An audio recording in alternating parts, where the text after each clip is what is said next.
Ladies and gentlemen, the Supreme Court will likely rule in a unanimous decision to put Trump back on the Colorado ballot and ensure that he's on every state's ballot in 2024.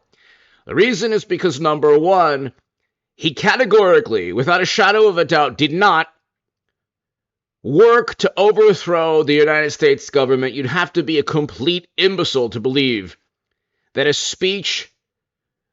simple speech that led to chaos, yes, terrible day, shouldn't have happened, but a simple speech that led to criminal activity on the part of other people who had nothing to do with Trump. Okay, they didn't work for Trump, they didn't know Trump. If they were supporters of the president, you could then say, okay, Democratic Party supporters caused billions in property damage that summer. Nobody says that. You think the people who throughout the country, in Portland, Seattle, other places, D.C., you think those people who engaged in rampant criminal conduct, torching cars, all of these things that took place that summer, you think they vote Trump or you think they voted Biden? Okay, so if you want to blame the supporters of a specific candidate for chaos and mayhem, then definitely look at the Democratic Party and what happened that summer. Yes, I support why people peacefully demonstrated, but Trump had nothing to do with people committing crimes outside the building, and he also had nothing to do with people being let in peacefully as doors were open, as several people have already been acquitted, or one person in particular acquitted. So you don't have acquittals for being let into the building and also a rebellion and an attempt at overthrowing the government. It makes no sense. The Supreme Court knows this. It was a speech that led to chaos. It wasn't his words, by the way. He used the words peaceful. But certain people committed crimes that day. Okay. Had nothing to do with Trump. He didn't tell them to commit a crime. And again, if you're going to use the words of Democratic politicians against Democrats, you could link the Dobbs decision, all the chaos and mayhem, churches being burnt to the ground, all of these things taking place that the left just ignores. So if you want to talk about criminal activity, chaos, fomenting vitriol, go and try. I don't suggest anyone do this, but let's say somebody were to wear a Make America Great Again hat in New York or Los Angeles or Seattle or Portland. Do you think maybe do you think that would be a safe and rational and good thing to do? You think maybe in a coffee shop someplace, and there are videos all over on YouTube, do you think that's a healthy, good thing that you could safely do?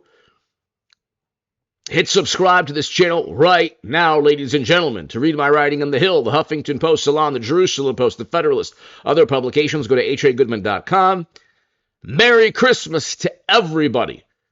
Left, right, center, Merry Christmas. God bless you all. And thank you, and hit subscribe to this channel. Democrats like to think that all of this chaos is coming from Trump. Go wear a Biden hat. I'm saying, hypothetically, if a person were to wear a Biden hat, which, I don't know, I've never seen anyone wear a Biden hat, but if you wore a Joe Biden hat or a Clinton hat anywhere in a red state, in the most conservative city in the country, you could pick a city in Utah or Alabama or Idaho or, Louisiana, nobody would say anything. Go and wear a red, hypothetically, I'm not saying for anyone to do so. Hypothetically, if you were to go to Santa Monica, California, or Portland, Oregon, or going to Manhattan in New York, you went to a coffee shop with a Make America Great Again hat or with a Trump shirt, okay? A Make America Great Again shirt. Do you think maybe you would possibly get physically assaulted? Yes, very possible, likely somebody would make a rude, insulting comment. That's the difference. Democrats think that their vitriol and venom is civil. Now go to any, again, hypothetically, go to any Christmas party or New Year's celebration in, hypothetically, Hollywood or in Brooklyn. How many supporters of Trump are going to be there? Okay. Go to any holiday party, Christmas, New Year's in a red state. You're going to find people who voted for Biden, maybe, and nobody will care. It's not even a big deal. You'll find conservatives or Trump supporters with friends who voted Biden. You will not generally find lifelong Democrats with many friends, if any friends, who voted for Trump or support Trump because they've already disowned friends and family. The vitriol, ladies and gentlemen, and the venom and the angst and the anger is coming from one political side, and it's not Trump. Trump can say things online and, get media to repeat everything he's saying, but that's a ploy.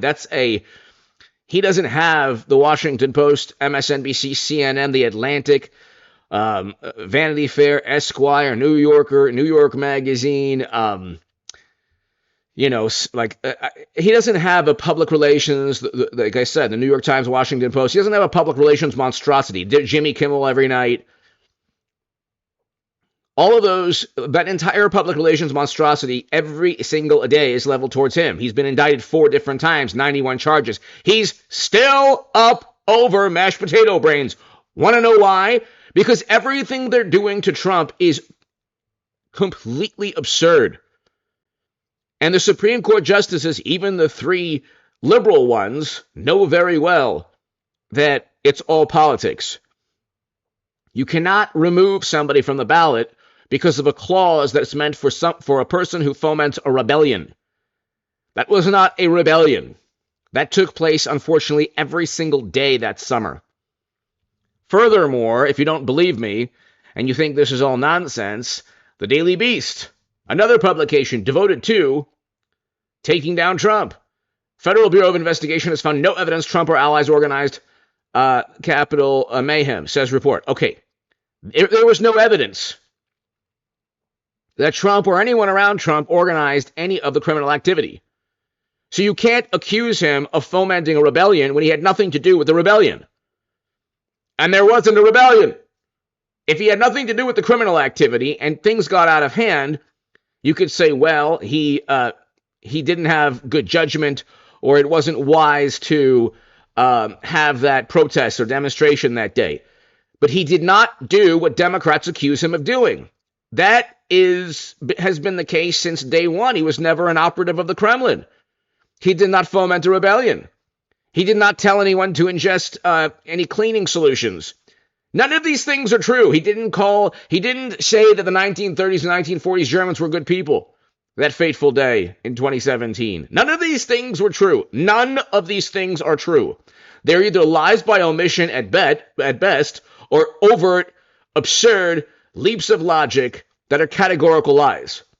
That's why he's up, because the American people know that they know what a criminal is. And they look at Hunter and Joe and they say, okay, yeah, they're engaged in bribery and graft. That's pretty obvious. You don't have 50 intelligence officials come out of the woodwork and say, oh yeah, it's a plot by the Kremlin. So the laptop is a plot by another country. See, this is the way media works, and this is why most Americans don't trust media, and most Americans want Trump in 24. They'll come out, there will be a story in the New York Post of a laptop that shows clear graft and bribery schemes. Then 50 intelligence officials will lie through their teeth saying it's a plot by another country to let you know how terrible Democrats, how corrupt Democrats are.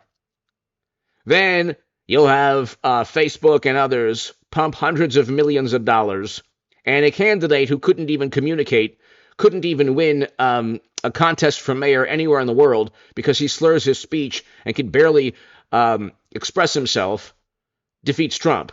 Give me your thoughts below. Merry Christmas, by the way, ladies and gentlemen, and God bless you all. Hit subscribe right now.